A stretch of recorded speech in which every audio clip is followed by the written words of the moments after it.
Good evening, everybody, and welcome to Copy Time. With me, Stephen Rowlands. Tonight, I have a lovely guest by the name of Janet Bramhall. But first of all, just to tell you a little bit about Copy Time. Copy Time's about spiritual chat and Q&A. So me and Janet will be chatting, and if any of you would like to ask any questions, that would be absolutely fan-dabby-dozy. I created Copy Time because everybody was just giving messages, and I thought, it'd be good to just have some spiritual chat and Q&A, and so we can talk about spirituality and everything to do with spirituality, mediumship, healing, or whatever. Anyway, without further ado, I will bring on my lovely guest, the lovely Janet Bramhall. Just once. Hello, Janet. How you doing? Hello. Good evening, Stephen, and good evening to everybody that's viewing. Yeah, it's good to be here. Yeah. Nice to see you again.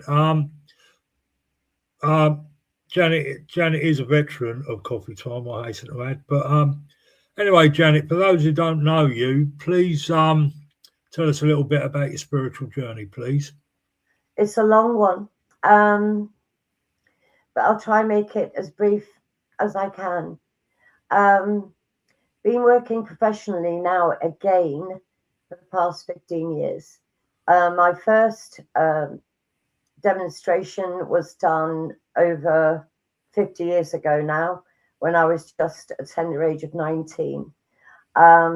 When I was asked to do a demonstration of psychometry in those days, something that I was told I was particularly good at, and as it happened, it did work out very well, but they don't do a lot of that these days.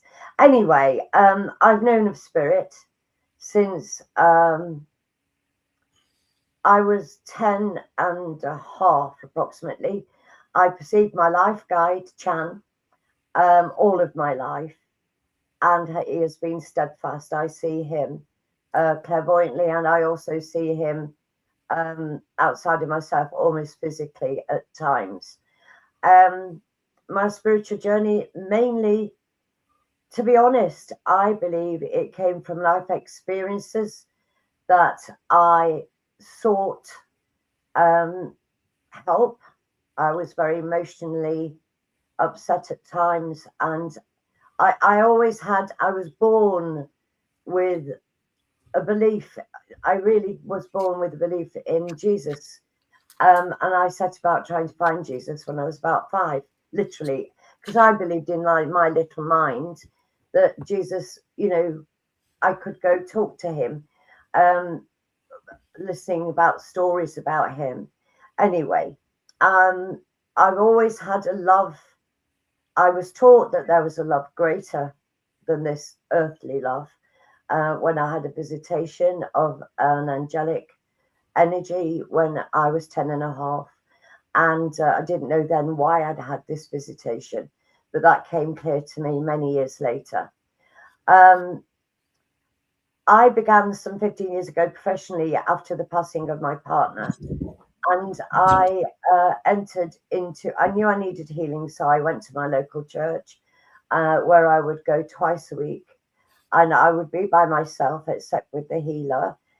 But I found also at that time that I would sit, and I needed to sit in the power every day, or I would meditate. And my ignorance then was that I had the one life guide. And God, it was a journey. Within a year, I'd met so many different guides, each of them having a role to play within my life. They taught me so much. And I must say, other than practicing socializing and growing in confidence with practicing my sensitivities amongst other people within circle, most of my valuable teaching has come from my guides directly. And that's where I've learned everything that I've come to know. Not only have I learned, but they have led me into situations which in the first place, I had no intention on becoming a professional medium or a tutor or a healer, but I've been led there. They asked for my assistance in clearing darker energies from homes or places of work. I also was led into that, and that's how it's always been, by natural growth, and listening to my guides. I've gone into situations and grown accordingly. I agree, Janet. It is this pathway, this path of spiritual development. I think everybody's developing spiritually, whether they're aware of it or not. It is about evolution. It is about change and evolution. To me, we evolve on a plus and a negative. If we're following the right path, that's a plus. But through our choices, and it's mainly our choices, it can become a negative because we're going away from the path. I don't know if you agree with that, Janet. Absolutely. I mean, when I did that first demo, well, I did 2 demonstrations when I was 19, and then life took me through my own choices. My life took me in a whole different pathway, and it wasn't until I revisited some many years later. Let me think.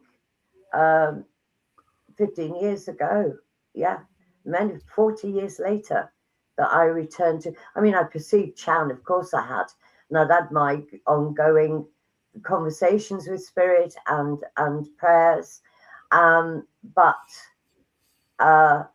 definitely I had to have, shall we say, a life first before I began to use my sensitivities alongside my guides. This is a question, because when I first started out, I did my first demonstration at 19, and it was with the circle I was sitting in. It was a demonstration of general mediumship, and I was doing sand readings, and my teacher was doing trance, and somebody else was doing tarot, and somebody else was doing normal playing cards. But that was way back in 1979. Yeah. Anyway, when I finally got out demonstrating in 1983, when I was 23 years old, people were telling me I'm too young and I didn't have no life experience. But that's the way it's been from 23 up till now, and I'm 66 tomorrow. I think that's a very narrow judgment and opinion, to be honest, Stephen, because that's putting everybody into a box that you need many years life experience before you can be.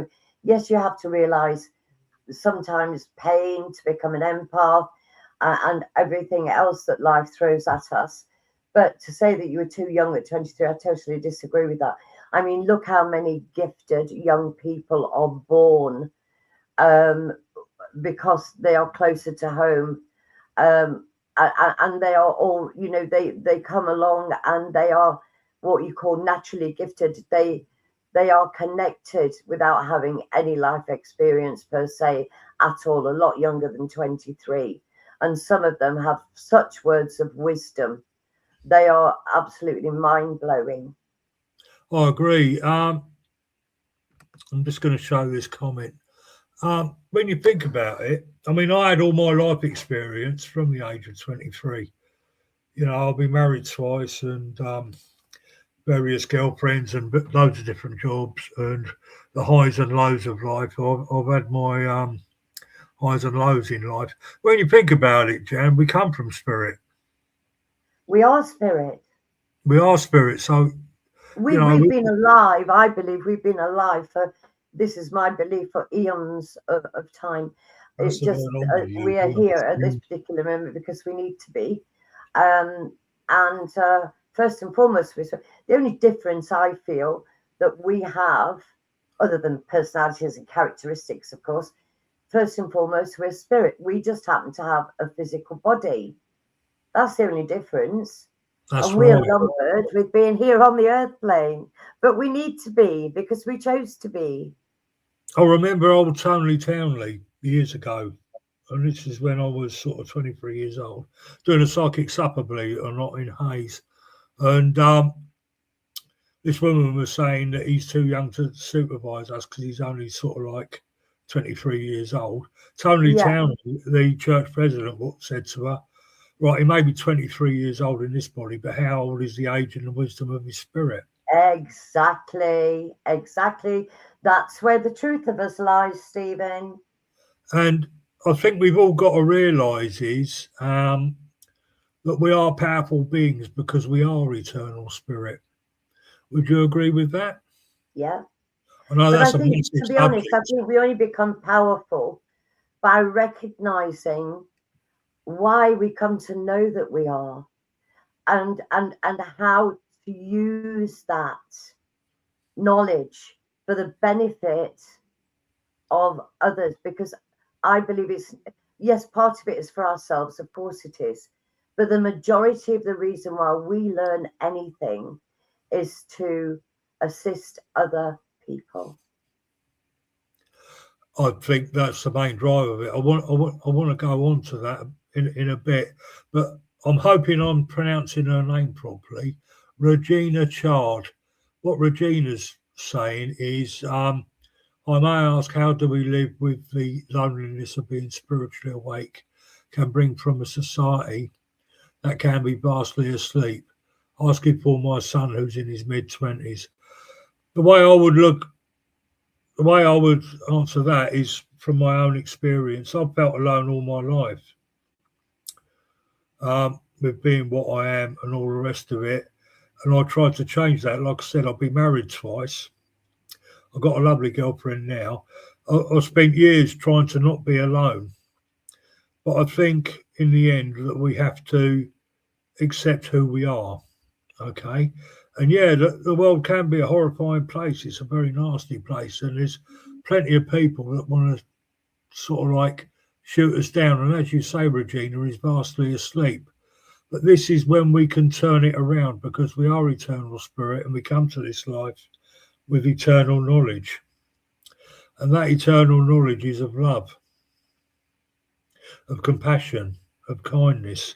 So we should not be afraid to bring that into that world, into this world. You know, we shouldn't be lonely and feel different. We should accept ourselves. This is what I've found. It's taken me a lot of years to realise it, Regina, is that we have to accept ourselves for who we are and what we are and live and speak that truth. One of the ways I've done it is be a platform medium and be a healer, but we have to practice that in our everyday lives as well. And yeah, some will shun you, you know, some will think you're crazy or whatever, but by doing that, it creates the energy, and that we draw people to us that are of like mind, you know. And this journey on this earth is one big sort of like lesson or lessons. But I find now that, you know, I for the last, I don't know, 10, 20 years, I've been very open about what I am and who I am. And but people by and large accept it. You know what I mean? So I would tell your son just to be true to himself and to live and speak his truth, and to bring that truth into his everyday life and live it. Okay, it can be scary at times, but I think he will find some peace in that. Okay, what would you like to say, Janet? I feel very sorry. I'm feeling very sad about your son, Regina, because becoming spiritually awake shouldn't be about loneliness. I know that this earth plane and some of our society can make us feel like that. But I think if your son looked at it, and this is just my opinion, from the perspective that he is where he is in his journey, and his society that is coming upon are where they are within their journey, a place where he has already been and a place where all of us have been. We all take a similar journey, and some of us become more awake with the knowledge of listening to our guides and our inner selves, like Stephen's just said, be true to himself. However, within the society that may surround your son, I think that he's going to have to use the wisdom of when he opens up a conversation. I would suggest that Spirit will bring him the opportunity to speak at the appropriate time for those that are ready to listen to him. And the universe Spirit will do that in order for him not to feel lonely, not to feel lonely. It's just about being aware, and in great big capital letters, acceptance of other souls that he's living with on this earth. Big acceptance of them, because we're all learning, we're all spirit, and we're all at different stages, I believe. I hope really that's helped Regina. I think it has. Hang on.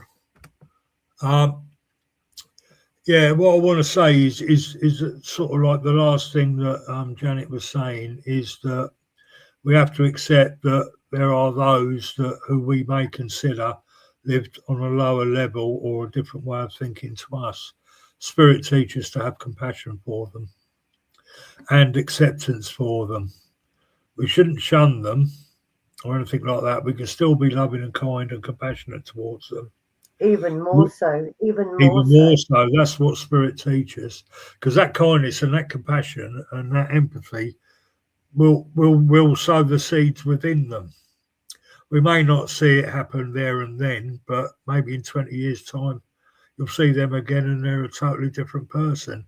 But I think, and I'm sure Janet will agree with me, that we have to follow the teachings of Spirit, because absolutely. And I don't think see on this earth plane, we're very we tend to judge, and one thing that my guys have tried to kick out of my life, but there are words that we have to use on this earth plane, such as lower, higher, and everything in between.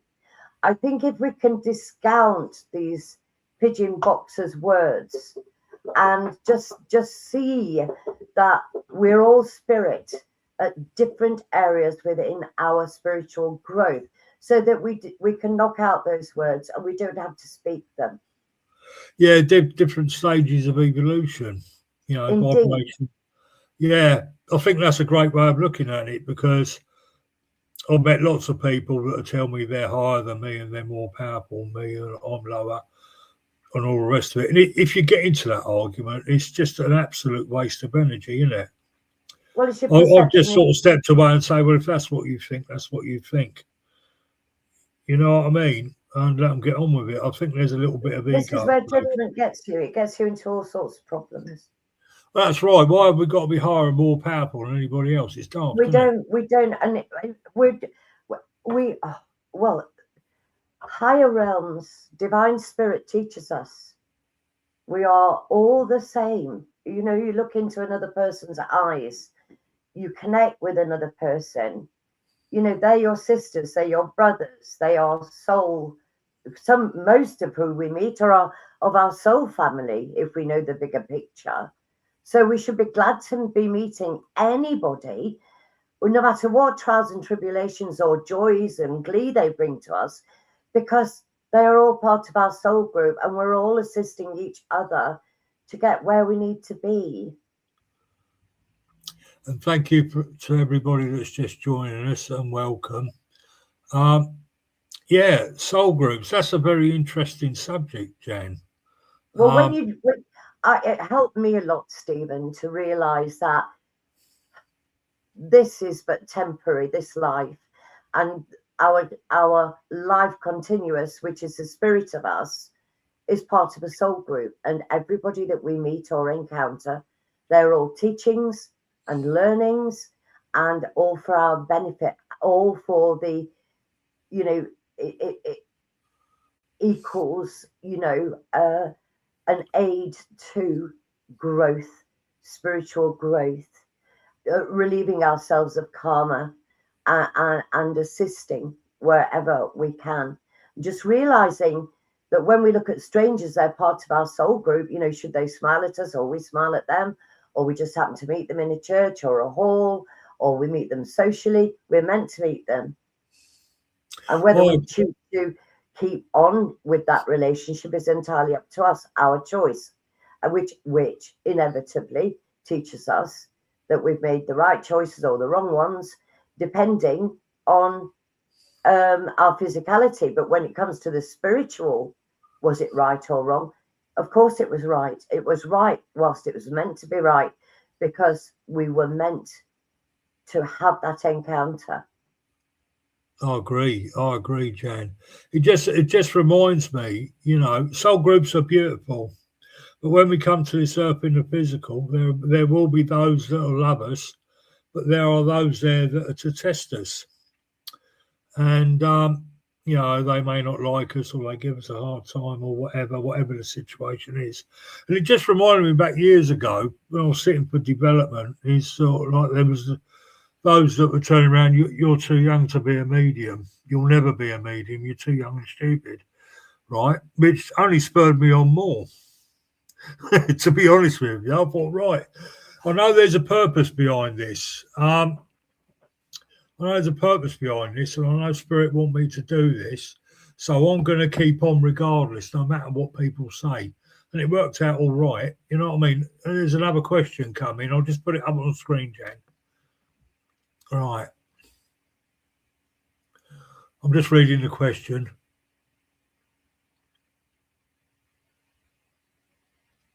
Bless your heart, Jenny.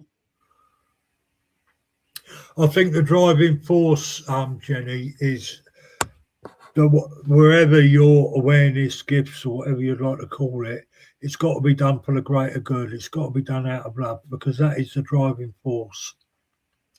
Okay, because when we do this and when we develop, it's about, well, first of all, when we sit to develop in development circles, it's about dedication and commitment to Spirit. So you have to turn up every week. That's the dedication. And you have to make the commitment to Spirit that you wish to learn and that you wish to serve. And when it's considered that you're of a level to go out into the world and practice whether it be mediumship, healing, or all the different forms of mediumship, all the different forms of healing. It's all about healing, really, but never mind.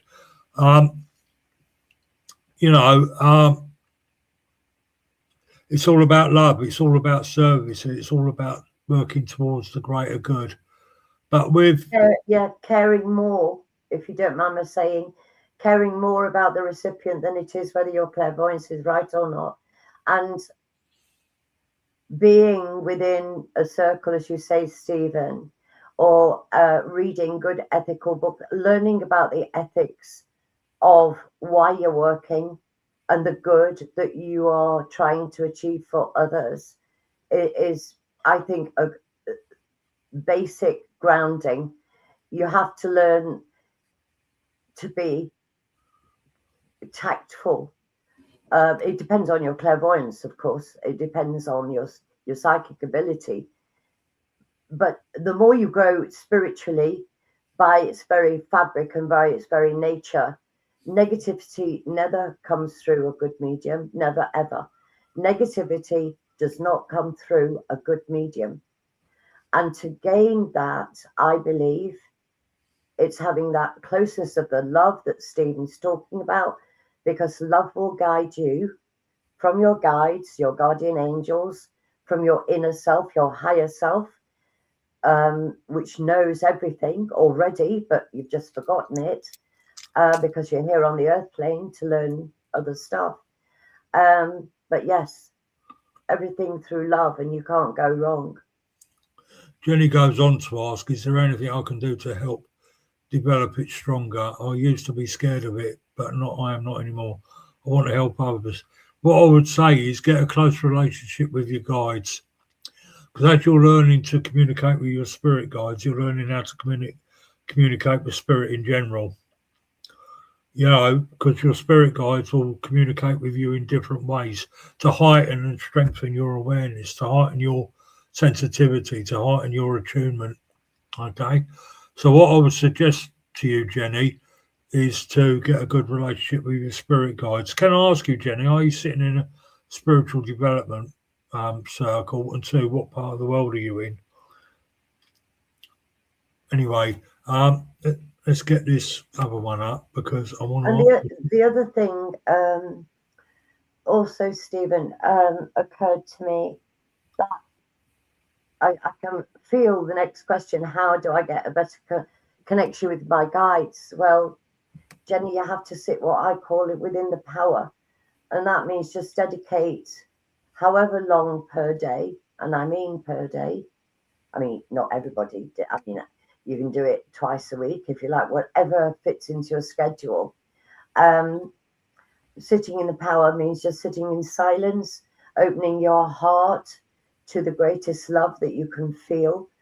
And this is where the seat of your guides lay.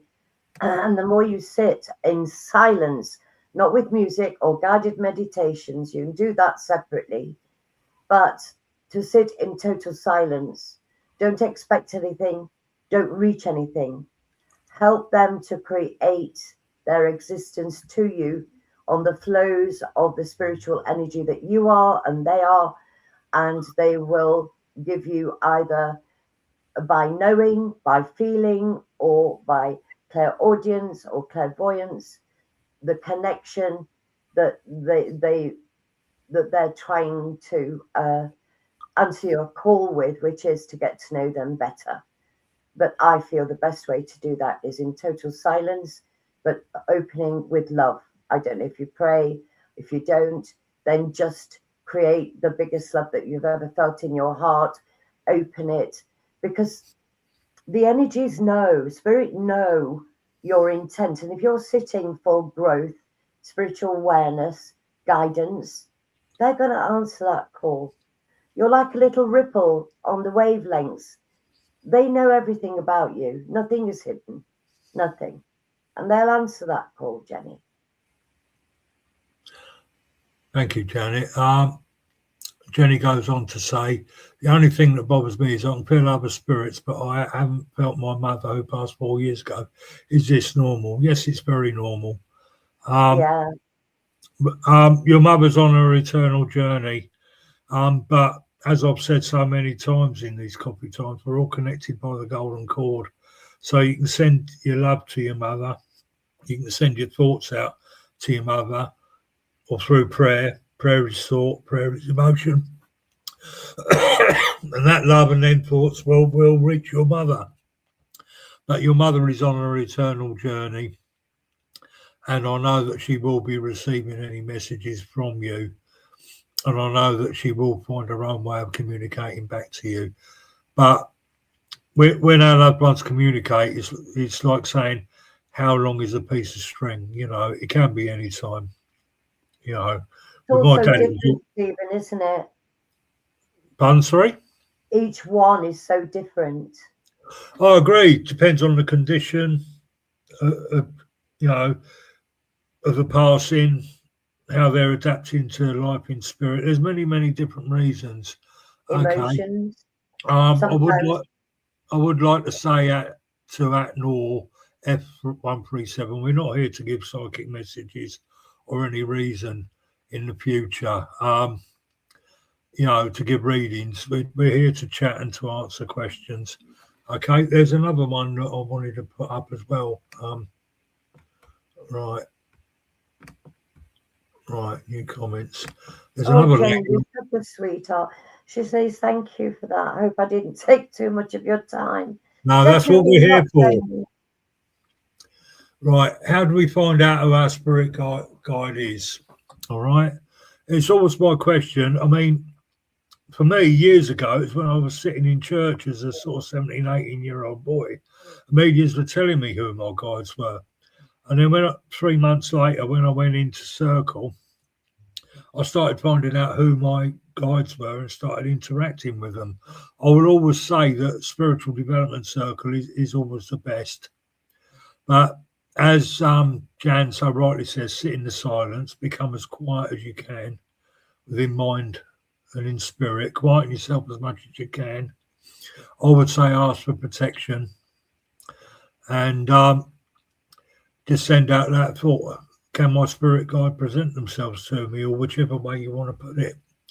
Okay, but what I will always say that in a spiritual development circle is the best place to find out. But if you're not in one and you want to sit at home, ask for protection, become as quiet as you can and as silent as you can, and just send that thought out from your heart. Can my spirit guide show themselves to me? Okay. Would you agree with that, Jan, or would you like to add to that? Well, the only thing that happened, Chan presented himself to me. I had no idea about him until I saw him. And then when I saw him, I asked him who he was, and then he told me. So I wasn't asking him for anything. All I was doing, because I was in grief, because I recently lost my partner, you see, the drive within me has always been with spirit. But I went on that great big many years, but where I perceived Chan in between, but I wasn't doing anything spiritual. I wasn't advancing. I didn't have any knowledge about where my sensitivities came from. But then this one day, Chan revealed himself to me. But I was then going for healing within the first 2 weeks of being within grief. And I was sitting at home praying for comfort and asking to be consoled and praying that my partner was happy and had transitioned properly. And it was then I would sit quietly and I would just, I just would sit in this beautiful energy that I seemed to be overwhelmed with, which I felt was love. And it was on that energy that Chan began to talk to me at greater length and then introduced me to other guides. And it was when I was sitting in the silence that this happened for me, but not until I'd seen him. Nobody ever told me about him. He revealed himself to me. Like he was standing there. Physically, I saw him. Yeah, that's lovely, Jan. I've seen my guides in my mind's eye, and I've felt them physically standing next to me, but I've never actually seen them for long. But this brings up the point again about spirit communication. Like they communicate to us in a way that we understand, but also to our level of awareness. Absolutely. You know, and at that time when he revealed himself to me, I knew nothing about what I know now. So hence the reason he did reveal himself, because listen, your guides know you inside out, back to front, upside down. They know you better than you know yourself. And he knew to catch my attention, that's what he needed to do. And by golly, did he get it. But then I was devoted to sitting perhaps almost a year daily. I was going to say something then, and it's gone completely wrong. I'm so sorry, I talk too much. That's all right. I've got you on here so you can talk, you know. But yeah, I mean, spirit guides, as Jan says, they know us every which way you can think of, and they will step in right at the right times. Like Jan was going through a bereavement, you know, with me in certain times of my life, they've stepped in, you know, told me stuff which I haven't believed, and then it's happened, you know, and stay away from this and don't do this and don't do that. And I've gone and done it and got the messy end of the stick, shall we say. So, yeah. That'll teach you. Yeah, it took me a long time to learn that one. But, like I say, I don't want people thinking that we mediums are the oracles and we're the font of all wisdom. God. No, God. Because we've been through all the same sort of life experiences as everybody else. And we've made the same mistakes as everybody else. But even when we've got spirit guides saying, don't do this, don't do that, or stay away, and we've still gone and done it, and we've learned the hard way. But maybe the hard way is the best way, because I thought, they were right. And I actually started really listening to spirit then and acting on their advice. Yeah. You know, hello, Geraldine. Any more questions, folks? Because the spirit guide sometimes be a family member. definitely can. Definitely, yeah. Oh, yes, I'll put that comment up. Right. absolutely. 100%. Hello, Geraldine. It's not always sort of Native Americans and ancient Egyptians and Chinamen and all the rest of it and Aztecs. Yeah, although they're in our soul group, that's how they show them. That's how they choose to show themselves at this time. I'm just noticing another comment, but They're usually the wiser ones, don't you think, Stephen? They're the ones that are being driven with a spiritual heart, like the Native Americans lived by Mother Earth, and they revered the animals, and they were grateful. Great spirit and all that. I just think, Native Americans, your ancient Egyptians, they had 4,000 gods, the ancient Egyptians, who were different animals and everything. A crocodile was sacred to them.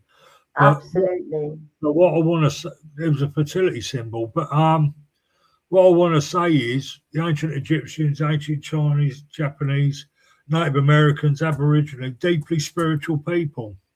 So that they've advanced that much more, through lifetimes.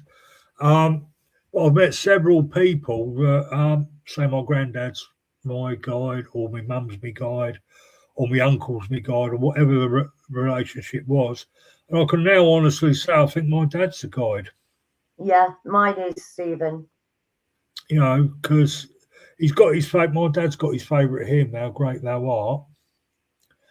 Even though I didn't really discover until after he'd passed that he was a deeply spiritual person. But he used to sit and talk to me about hymns, and I'd tell him my favourite, and he'd tell me his. And one thing was How Great Thou Art. And when at church, when I'm doing a demonstration, they say the first hymn is How Great Thou Art, I know he's had something to do with it. Yeah, when I shut my eyes, he's there. Bam. You know what I mean? And I just feel he's there with me, sort of like helping to make sure I listen, basically. Yeah, my dad's thing is interfering with the music when I go to a hall outside of a church, and it's always Louis Armstrong, What a Wonderful World, and they'll have chosen that as, or like online, and I'm sitting there listening to it, knowing full well that Dad's had something to do with that. But I believe that our parents, grandparents, because they know how difficult this life is, and they love us the best. So they're going to guide us the best, but not in a philosophical way or giving us words. Well, some of them are words of wisdom through knowledge that they've achieved themselves. But they're the more what I call your daily guides. I mean, I believe, I don't know about you, Stephen, that we have one life guide and a myriad of others that come and go according to our needs or our progression or, whatever. I've got a slightly different way of thinking to that. Go on then. What I know within my own knowledge is that we've all got two doorkeepers. Oh, doorkeepers, yeah, different. Yeah, and they go through our ups and downs, like ups and downs with us in life, and try and keep us steered on the right path and comfort us and everything like that. And then you've got the guides, as you say, that come in and out for different reasons at different times. When I'm demonstrating as a mediumship, it can be a cast of thousands, because you've got the guides standing in protection, you've got the guides bringing energy through, you've got the guides bringing loved ones through, and you've got the guides just making sure everything's going hunky-dory. So, the managers.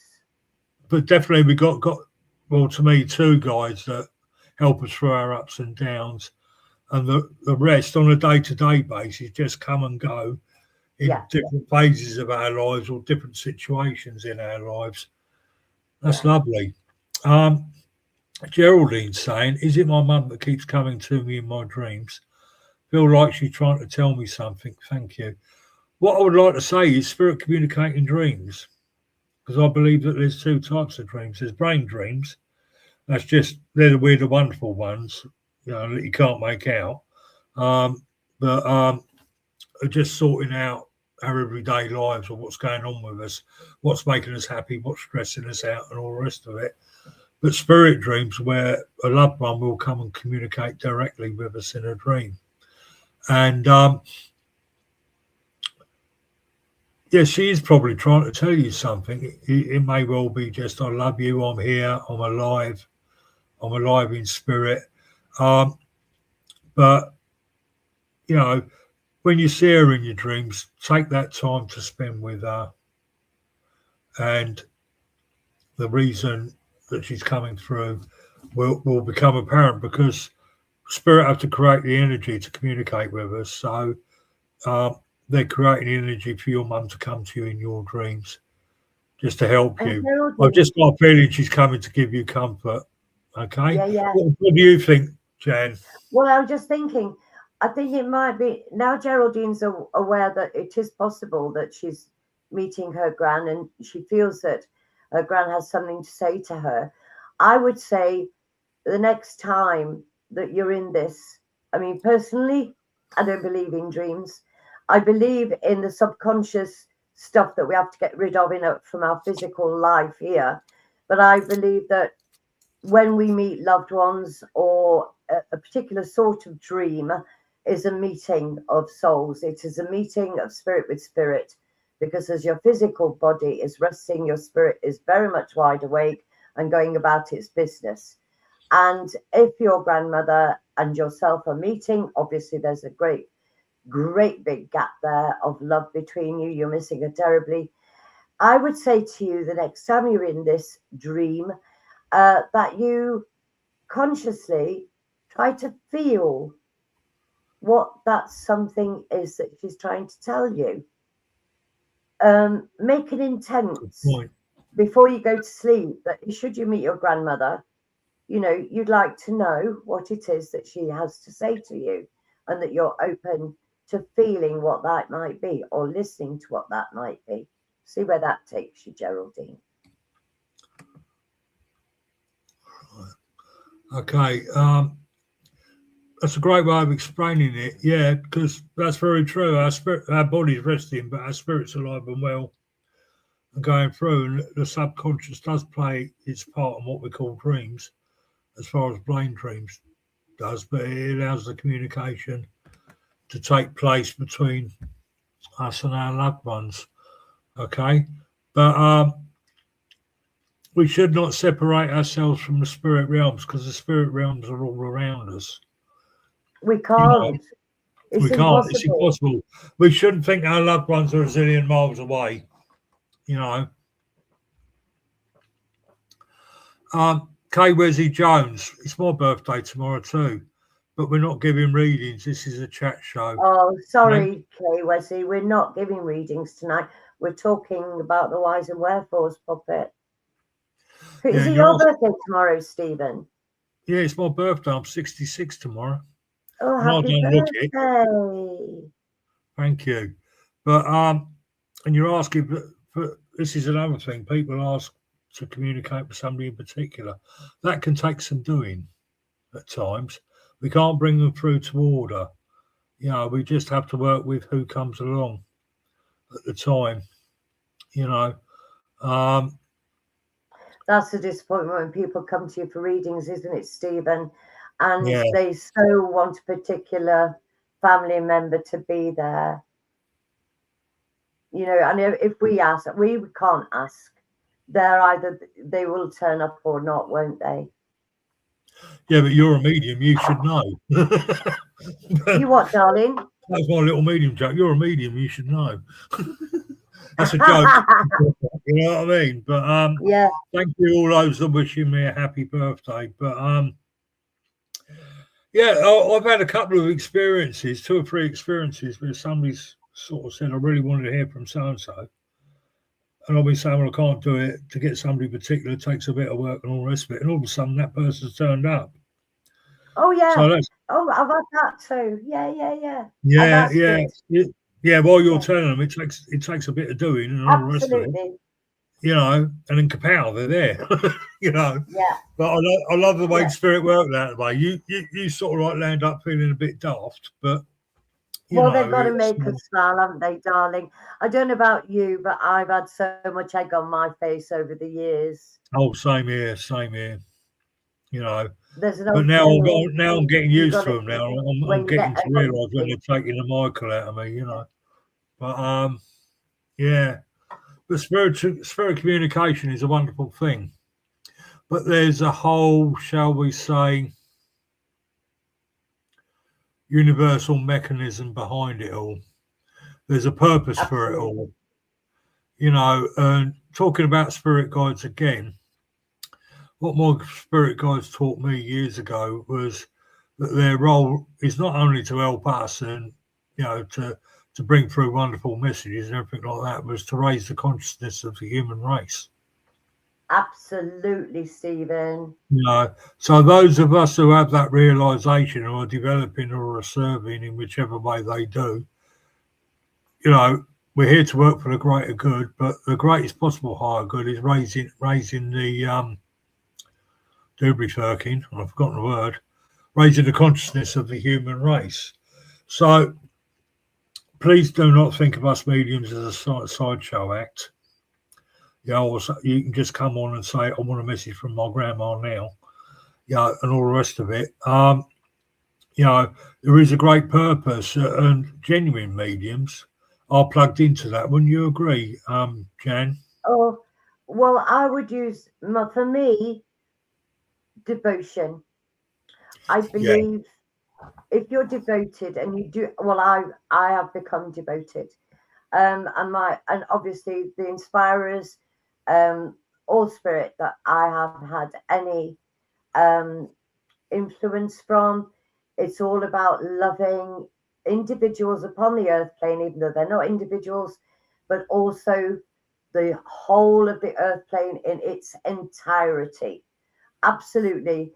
And you know, I must admit, I'm a Yorkshire woman, and besides that, because I speak directly, but at one time, Stephen, I had my grandmother was a redhead, and I inherited her temper, and I used to be angry at times. Many years ago, I'm a whole different person now, and of course, because I've learned and I've grown, and but there's nothing frustrates me more when you spend years and years and years, or months and months and months, expressing what your guides are teaching, and then you have people within your group and they have personal problems, or some of their friends have got problems, and they're not using the tools that the guides have taught them to use. In other words, give it up to spirit, pray, you know, ask for help, ask, and have faith. And so many of us don't do that. Well, I say us, I do now, but I never used to, not 15, 16 years ago. That's a good point, But Jan. every prayer helps this earth plane. Yeah, of course it does. Every positive prayer. You know, but I think prayers that are all me don't help at all. We can ask for guidance, you know, and everything like that. That's a connection Even with if you don't believe in prayer, you know, if you love your Mother Earth, if you love beauty, if you love your, you know, children and your family, and you want this earth to remain as beautiful and as healthy as it can be, I think you have to give thought to it, because thought is energy, and everything, we are energy first and foremost. So therefore, everything we think is energy. It goes out there. I mean, you've only got to look at the diversity of the world to see what is created out there from man's thoughts, to realize that it all comes to fruition. So the truth hits us in the face every day, you know. Oh yeah, I mean, I go along with we create our own lives, and I've seen in my own life where I've created my own life, whether it's where I've been negative at the time or positive at the time, and the kind of people I meet, the jobs I'm doing, everything like that. It's dependent on the energy that I'm sending out through my thoughts and emotions. Absolutely. Okay, because spirit teaches that thought and emotion, it's all vibrational. It's the most powerful thing in the universe, and it's true. So you're sending out thoughts with whatever they are, emotions, whatever they are. You know, the universe or the vibration of God is just responding back to you.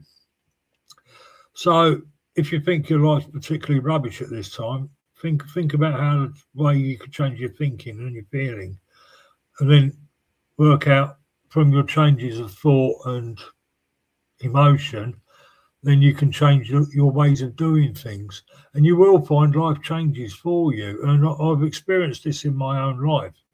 When Me too, I've Stephen. hit rock bottom, I've had to hit rock bottom and all that, and no doubt you have at certain points, Jan. But you Yeah. change the way you're thinking and feeling and doing, and life changes, and it gets all so much better.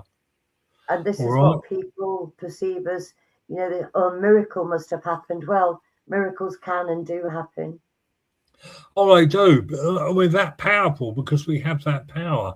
But people, especially people that have been in spiritualism for years or sitting in circle for years, saying, "Oh, spirit help," I want a romantic relationship. They expect spirit to put a romantic relationship right there in front of you. And even with that, you've got to put the work in, you know. Or I need a new job. They won't go and look for a job. They expect spirit to hand it to them on a plate. And we have Knock on to the door and deliver it, don't they, Stephen? Yeah, that's right. I think spirit's like Amazon, you know. But we've got to meet spirit halfway. If we're saying to spirit, "Oh, I want a new job. I'm fed up with this job," we've got to start looking for work. And Yeah, then well, that spirit can leads on guide us to, to the right advert. You know what I mean? yeah, well, Yeah. it's funny. That leads me on to someone once said to me, but Jan, surely spirit will help you. They'll give you the answer to this question. And that's what, if ever I've been going through a particularly difficult time or had to make decisions, because I connect with my guys and inspirers, they think that everything in my life I can discuss it with them. Well, of course, I'm no different to anybody else, and if I have things to decide about, this is what gets me my next stepping stone. Whatever decision I make, I'll either have another stepping stone and go forward, or I'll slip off, fall in the water, or go backwards. So, what I'm trying to say is, because I'm a medium, doesn't mean to say I have any magic answer or key. I have to live through a situation to learn from it, same as anybody else. So, the decision, hence free will, that spirit cannot involve themselves in is entirely mine. I agree. Our spirit guides or those who inspire us will not interfere with our free will. Sometimes they can guide, but sometimes they'll just step back and let us make the decision. You know, but when we make a decision, are we thinking of our own greatest and highest good, or what we want or what we need, but our own greatest and highest good? Because sometimes I've made decisions not for my highest good, but for what I want, and that's where it's gone Yeah, wrong. big You know difference. what I mean? And so, but spirit won't interfere with your free will. They'll allow you to go on, but they're there to help you pick up the pieces if and when it does go wrong. You know what I mean? And as I said, spirit's not like Amazon. You can't get on the spirit line and say, right, I want a new job and a husband or a wife, or I want to win the lottery and all the rest of it. It won't happen like that. We have to meet spirit halfway. And when I have to make a decision now, I think, what is my spiritual teaching? Can I make a decision from my knowledge? Would you go along Sure. with that? Would you Oh, go God, along with that? absolutely. 100%, Stephen. Good evening, Mitzi. Yeah, Mitzi. I like that name, Mitzi. I don't know about Is you. I it do like it. It's a lovely? nice name.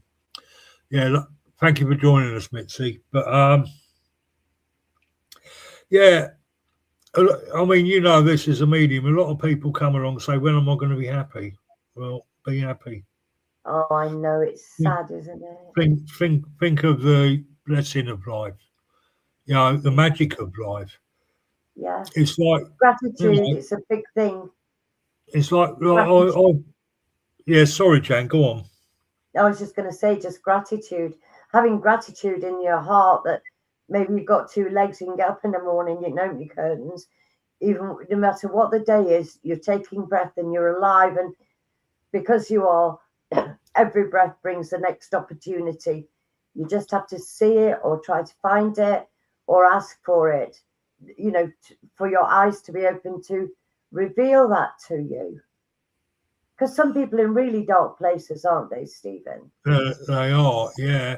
But they got to realise our happiness is our responsibility. You know, we have to put the work in. I want to say that I've been in my home nearly a year now, and it's really neglected. The previous tenants really neglected it. But I've come in, I've spent the money, I've decorated it, I've carpeted it, I've got everything in it needs.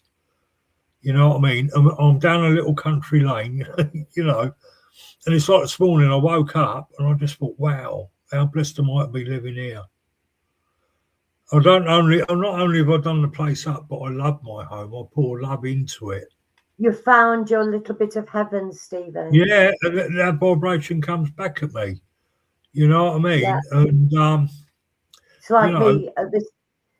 I get where you're coming from, being down that little country lane. I really do. Yeah, but I always wanted to retire to the country. And here I am down a little country lane. You know what I mean? Wonderful. And Wonderful. sort of like Winchester's, So happy for you. 3 mile up the road. Yeah, but but my idea was to have a thatched roof, a pub, and a little corner shop. I haven't got them, but I'm in the country and I'm living down a country lane. You know what I mean? So jobs are good. And Judy Hayes is Hawes. Sorry, Judy. Judy Hawes is saying, "Thank you. Will you be on again?" Yes. The next copy time is on the 4th, next Thursday. Jan won't be with me, but I'm looking for another medium to be with me that night because I like to get. Stephen likes a little bit of what's the word? Like a bag of dollar mixtures. He likes his mediums to be different shades, colours, shapes, and of course each and every medium, Stephen, aren't we? We all have different colours, shapes, and things to say, and having the same guest on every week would become rather boring after several weeks. So you try to think. Well, what I try to do is, I think if it's just me talking, people will get bored, you know, and they get fed up with my face. And you're only getting it from my level of experience and my level of knowledge. But if you get different mediums, you're getting it from their perspective and their level of experience and their teaching. You know, so you know what I'm saying might not resonate with people, but what guest mediums are saying and healers are saying may well resonate further. So, you know, and I think spiritual knowledge has to be shared because that's one of the great teachings of spirit, that all knowledge must be shared. I think it is a lovely thing that you do. I think it's not many people have question and answers. Absolutely not. Lots of groups doing readings, but question answers. It all seems to be about readings these days, which are great, which help people. You get the same people every week asking, you know, wanting a message. You know, so I'm asking myself what's good in it, good it's doing. But two, you know, we should have questions and we should be able to share spiritual knowledge. And I give that platform to spiritual knowledge and different people's spiritual knowledge so we can share it with whoever wants to listen. And it's greatly appreciated that, you know, I'm sure by the audience and also mediums like myself who have, you give us an opportunity to have a voice outside of the norm, which people know us for, which is giving messages. There's so much more goes on behind the scenes. Well, that's right. And it's just to help people to grow and understand. And I find talking to yourself or other mediums or answering questions on here from different people, it helps me to learn and grow. And me, Stephen, and me. Yeah. But anyway, we're 30 seconds over time, so we've got to clear off. Jan, it's been a pleasure as always to have you on. We will get you on again in the future. Thank you to all who joined us tonight. I want to say blessings to you, Jan, blessings to all, and we'll see you next week on the 4th. God bless. Good night. God bless.